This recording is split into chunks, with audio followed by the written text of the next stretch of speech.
press the bell icon on the YouTube app and never miss an कारोबार में सियासत में। हालांकि अगर जमहूरियत के बारे में पढ़ा जाए, जो जमहूरियत इज अ पब्लिक सर्विस, लोग इससे कारोबार नहीं करते सियासत में आके। तो इन्होंने तो पूरी फैमिली पाली आके अपनी इस पे से सियासत में से 50 साल experience is too much experience. और अब उनके हालात बहुत ज्यादा और तब उनकी इतनी खराब है। मुझे अगले दिन इत्तेफाक हुआ कि जब इजराइल गए, बीबी नेतन्याहू के साथ बैठे हुए थे, एक लफ्ज अपने मुंह से नहीं निकाल सके, नीचे पर्ची पड़ी हुई थी, वो पड़ी हुई लिख के दिए हुए थे, वो ओबामा ने या किसी ने लिखे हुआ, उन्होंने कहा अंकल ये बोल दें आप, तो वो एक ही लफ्ज वहां से पढ़ रहे थे। उनकी सेहत इजाजत ही नहीं देती, पता नहीं चले किस तरह जाते हैं वो। सर दोबारा कैसे प्रेसिडेंट बना देंगे, हैरत होती है इनको कि दोबारा भी लाने के लिए तैयार है। नहीं, ओबामा ही चलाएंगे ना, इलेक्शन तो ओबामा का है, इनका थोड़ी, इनको कौन जानता है इनको। तो आपने पिछले दिनों एक, मैं आपके देखने वालों को और आपको कहूंगा, कभी गूगल में देखें, पिछली दफा ये व्हाइट हाउस के अंदर किसी दिन खड़े हुए थे, तो साथ उस फंक्शन। सभी को जय हिंद दोस्तों, आप सभी का हार्दिक स्वागत है जय हिंद रिएक्शंस पर। तो आज हम आपके लिए एक बहुत इंपॉर्टेंट और एक इंटरेस्टिंग वीडियो लेकर आए हैं, जिसका पहला पार्ट हम ऑलरेडी इस चैनल पर डाल चुके हैं, जिसमें आप देखेंगे पाकिस्तान की मशहूर और हम सबकी चहेती पत्रकार आरजू कासमी जी को। उनके स्पेशल गेस्ट होंगे साजिद ताड़र साहब, जो कि एक जबरदस्त पॉलिटिकल एनालिस्ट हैं और भारत और पाकिस्तान के रिश्तों पे गहरी नजर और पकड़ रखते हैं। तो ये वीडियो जितनी इंटरेस्टिंग होगी उतनी इंफॉर्मेटिव होगी, तो इसे अंत तक देखें, आपको बहुत कुछ जानने को मिलेगा और बहुत मजा आएगा। तो चलिए साथ मिलकर ये वीडियो देखते हैं। जय हिंद, जय भारत। में ओबामा आ गए तो सारे लोग इनको छोड़ के सारे ओबामा के पास चले गए। ये अकेले खुद देख रहे थे आसपास हुआ क्या है। तो उनको स्पीच देते हैं तो एक बंदा आके बताता है अंकल आए यहाँ से राइट लेना है तो उधर चले। उनको पता ही नहीं है कहाँ खड़े हैं। बल्कि डोनाल्ड ट्रंप साहब अक्सर मजाक कहते हैं कि बाइडेन को ये नहीं पता कि वो जिंदा या मर गया, क्योंकि उन्होंने अद्वियात ली होती हैं। जाहिर एक ड्राउजीनेस सी रहती होगी वो मेडिसिन लेकर। लेकिन सर अगर हम कनाडा पे बात करें तो भारत का कहना है कि वो कनाडा को लेके जाएंगे FATF और इस तरह की बातें की जा रही हैं, क्या पॉसिबल है?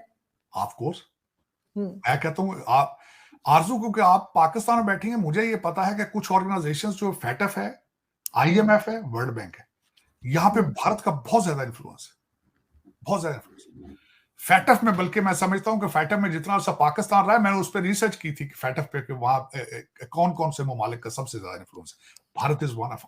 और दूसरा मैं ये कहूंगा कि इस वक्त लग रहा है कि चीजें अब कुछ नॉर्मलाइज होंगी। कल एक और खबर भी थी कि भारत ने भारतीय निजात कैनेडियंस को वीजा देना शुरू कर दिया दोबारा। तो मेरे ख्याल में कहीं ना कहीं से जो है कोई था होनी शुरू हो चुकी है चीजें। वैसे भी मैंने आपको बताया था कि Justin Trudeau is losing his popularity in his country. 57% उसके पोल में नंबर उनके खिलाफ आए हैं। और उनको और कई मसाइल हैं इस वक्त। अगर देखा जाए कनाडा को, तो वो बैकफुट पे है। और ये मेरे ख्याल में it's not, this topic is not hot anymore, क्योंकि उसके बाद कई वाकयात हो चुके हैं। फलस्तीन का वाकया हुआ है, अब ये कतर का वाकया हुआ है, अब लोगों की इस पे तवज्जो भी नहीं रही है। और मेरे ख्याल में भारत ने अपने अहदाफ हासिल कर लिए हैं। वो बैकफुट पे हैं, उनको अपने कई पॉलिटिकल इश्यूज हैं इस वक्त कनाडा के, जिसमें महंगाई है, इकानमी उनकी खराब है, हाउसिंग मार्केट उनकी क्रैश कर रही है, अपनी पॉपुलैरिटी जस्टिन ट्रूडो लूज कर रहे हैं। तो वो उस पे, और अमेरिका और बरतानिया ने उनका साथ नहीं दिया, उनको भी ये पता चल चुका है इस बात का। और सर अगर हम बात करें, लास्ट में मौलाना फजलुर रहमान से मुलाकात की है PTI के लोगों ने, क्या हो रहा है? ये आपस में मिलने लगे हैं? ऐसे मौलाना साहब ने पहले कहा था कि जो भी जेल में है उसे इलेक्शन से पहले बाहर आ जाना चाहिए। देखें, दो चार चीजें जो मुझे इस वक्त लग रहा है, मौलाना फजलुर रहमान से PTI मिली है, PTI पीएस पार्टी से भी मिलने के बारे में सोच रही है।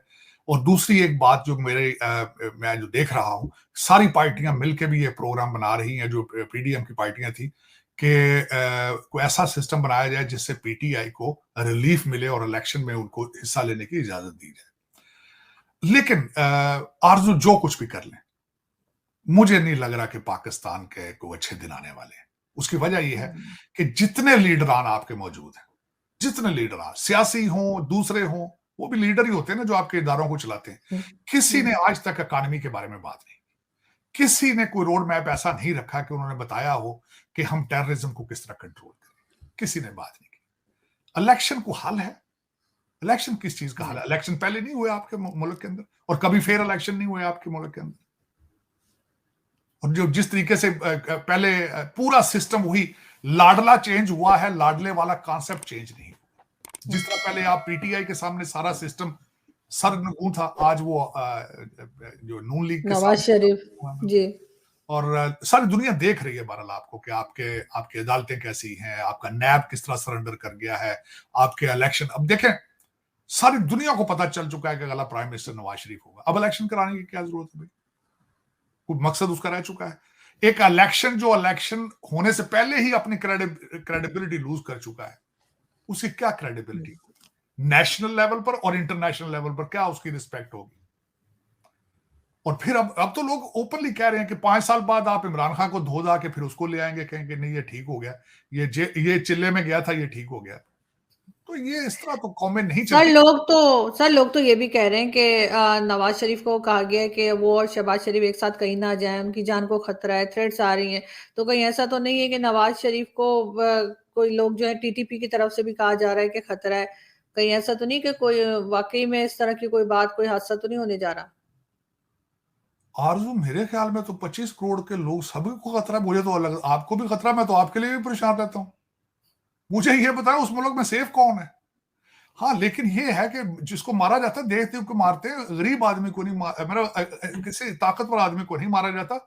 लेकिन ये कि आरजू, मेरा जो मैं नहीं समझता कि वहां पे उनकी को खतरा हो। लेकिन एक और मैं बताना चाहूंगा, खबर एक और निकली है कि प्राइम मिनिस्टर बनेंगे नवाज शरीफ, लेकिन सूबे की जो प्राइम मिनिस्टरशिप है वो अलीम खान को दी जाएगी। ये भी बात मुझे सुनने में कल परसों आई है।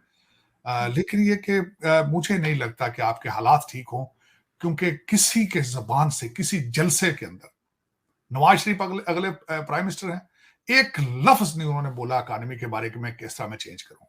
उन्होंने एक भी बात नहीं की कि मैं टेररिज्म को किस तरह कंट्रोल करूंगा। एक भी उन्होंने बात नहीं की कि मैं करप्शन को किस तरह कंट्रोल करूंगा। ये 3 मेजर प्रॉब्लम है आपके इसमें। सर इस वक्त मोहसिन दावड़ भी जो है वो प्रोटेस्ट कर रहे हैं, जो अफगान सिटीजन निकाले जा रहे हैं उसके ऊपर बड़ा हंगामा है। जो पख्तून वो बेल्ट तो है मेरे या उस ख्याल साइड पे, वो भी शोर कर रहे हैं। वो भी कर रहे हैं। वो तो क्रिकेट टीम ने अपना अवार्ड ही उनको क्या दिया था। लेकिन देखें, आज मैं मुफ्ती साहब की सुन रहा था प्रेस कॉन्फ्रेंस, उन्होंने कहा जी 50,000 रुपए से ज्यादा लेके आप अफगानिस्तान नहीं जा सकते हैं। लेकिन ये बताएं, पाकिस्तान के पास क्या चॉइस है कि इसको ना निकाले? मैं, ये तो बहुत अच्छी बात थी कि इनको निकालना चाहिए, इनको बहुत पहले निकाल देना चाहिए था, क्योंकि इन्होंने उनकी आबादकारी में कोई प्लानिंग नहीं की थी। मैं यहाँ आपको एक इंफॉर्मेशन देना चाहूंगा आरजू, के जब अफगानी ईरान के अंदर गए थे तो ईरान ने उनको सिर्फ एक मखसूस एरिया के अंदर रखा था। उन्होंने पूरे ईरान के लिए अंदर उनको घुस के तो ये सुइसाइड बॉम्बर बनने की इजाजत ही नहीं दी थी। तो या तो आप उनको अफगान महाजरीन कॉलोनीज में ही रखते, लेकिन आपने उनको लाइसेंस टू किल दे दिया, आपने उनको पासपोर्ट प्लेटों में रख के दिए, आपने शिनाख्ती कार्ड पैसे लेकर बनाए उनके, क्योंकि आप तो बेच देते। आपने तो भी रिसेंटली 12,000 पासपोर्ट बेचा सऊदी अरेबिया में एक ऑफिस ने। तो या तो फिर आप पहले अपनी पाकिस्तानी बनेंगे तो पाकिस्तान बचेगा आरजू। जब आप पाकिस्तान में रहने वाले पाकिस्तानी ना हो, बड़ा मुश्किल, बहुत मुश्किल, बहुत मुश्किल आपके लिए, बहुत मुश्किल। लेकिन सर देखते हैं कि किस तरह से इस चीज को करते हैं आगे, क्योंकि वाकई में मुश्किल। और लोग ये भी कह रहे हैं कि ये केयर टेकर गवर्नमेंट है, इनके हाथ में कुछ नहीं, लेकिन ये डिसीजंस लेते चले जा रहे हैं। इनको इंतजार करना चाहिए कि कोई प्रॉपर गवर्नमेंट आ जाए। इनका मैंडेट ही नहीं था। ये सजाएं लोगों की कम कर रहे हैं, ये इस तरह के फैसले कर रहे हैं। इनका पोर्टफोलियो, इनको इजाजत नहीं देता पोर्टफोलियो इनका। ये सिर्फ एक इलेक्शन के लिए। बल्कि कल मैं सुन रहा था प्रोसीडिंग काजी फायज ईसा की, उन्होंने क्वेश्चन किया है, ये अयूब खान दौर में बना था ये केयर टेकर सिस्टम इलेक्शन बनाने के लिए, लेकिन जब इलेक्शन कमीशन इलेक्शन कराने के लिए मौजूद है तो केयर टेकर गवर्नमेंट का क्या जरूरत है भाई? ये तो बिल्कुल बात ही। लेकिन मेरे ख्याल में इसको आप देखेंगे, अगर कोई पाकिस्तानी जिस तरह काजी फैज ईसा हैज लॉट ऑफ एम्बिशंस, इस तरह का बंदा हुआ तो ये सिस्टम खत्म हो जाएगा फ्यूचर में। मेरे ख्याल में ये आखिरी गवर्नमेंट होगी केयर टेकर। सर होना भी यही चाहिए। मेरी तो आज भी एक साहब से चाइना में बात हुई, तो वो कह रहे थे कि ये जो एग्रीमेंट्स की बात कर रहे हैं तो किसी ने मुंह नहीं लगाए, कौन सा एग्रीमेंट साइन करके गए। किस मुंह से तो लगाते हैं इनको, जब उनका पोर्टफोलियो ही नहीं है, ना वो इलेक्टेड है ना सिलेक्टेड है। पता नहीं कहां से वो घड़े से नाम निकला तो चले गए, उनका जाने का जवाब ही नहीं बनता था। मुझे इनसे तो कोई गिला नहीं है, जो इनको भेजता है मुझे तो उन पे गिला है, जो इनको लेकर आए मुझे तो उनसे गिला है। यार ये क्या ड्रामा कर रहे हो? इस तरह भी मुल्क कभी चले?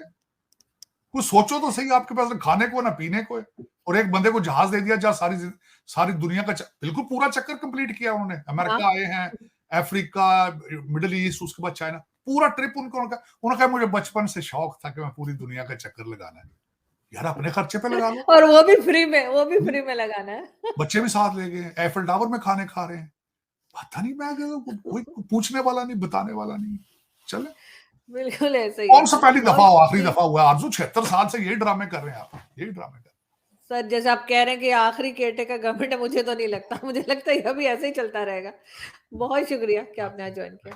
Thank you. दोस्तों आशा करता हूँ कि वीडियो को अपने अंत तक देखा होगा और हमेशा की तरह आरजू काज़मी जी और साजिद ताड़ साहब का ये पूरा डिस्कशन आपको पसंद आया होगा। अगर आपको वीडियो अच्छी लगी है तो इसे लाइक और शेयर जरूर कर दें, और चैनल पर नए हैं तो चैनल को सब्सक्राइब कर दें, ताकि हम आपके लिए ऐसी लेटेस्ट इंपॉर्टेंट और इन्फॉर्मेटिव वीडियोस लाते रहें। तो चलिए फिर मिलेंगे ऐसी किसी इंटरेस्टिंग वीडियो में, तब तक अपना ध्यान रखिए। जय हिंद, जय भारत।